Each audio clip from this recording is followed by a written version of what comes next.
Imad Abu Shamsi has to face this hardship almost every day on his way to Israel to buy gas for his family.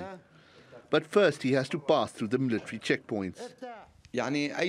Anything you want to bring to the house is a chore, filled with suffering and struggle, especially filling up our gas tanks.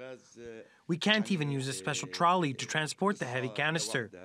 When we return from filling the gas canister and try to get back home, you have to stop at the checkpoint. And then it depends on what mood the soldier at the checkpoint is in. On a bad day, Shamsi says he could also be detained and sometimes beaten up for complaining. He says it only adds to the fear of living under the threat of Israeli military offensives.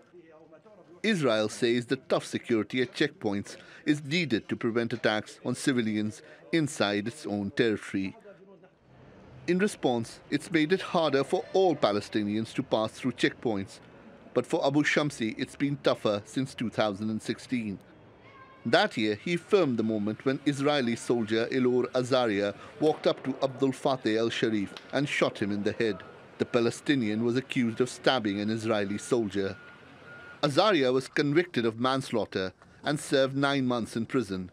His sentence attracted international condemnation. Since Abu Shamsi released the video, he says he's faced nothing but abuse at Israeli checkpoints. He's not alone.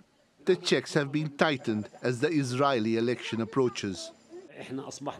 Arabs here have become like commodities in this game. We face pressure from the Israelis. Our rights and houses are violated and our freedoms are restricted.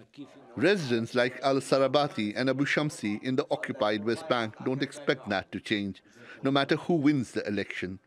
All the main contenders have been united in their calls for tougher measures on the Palestinians. And the ruling party has said it will continue to support the seizure of Palestinian land and the building of Israeli settlements, considered illegal under international law. Lapid and Gantz are in favor of dismantlement of settlements in the West Bank. We are against the dismantlements of settlements. The international community appears to be able to do little more than voice its criticism.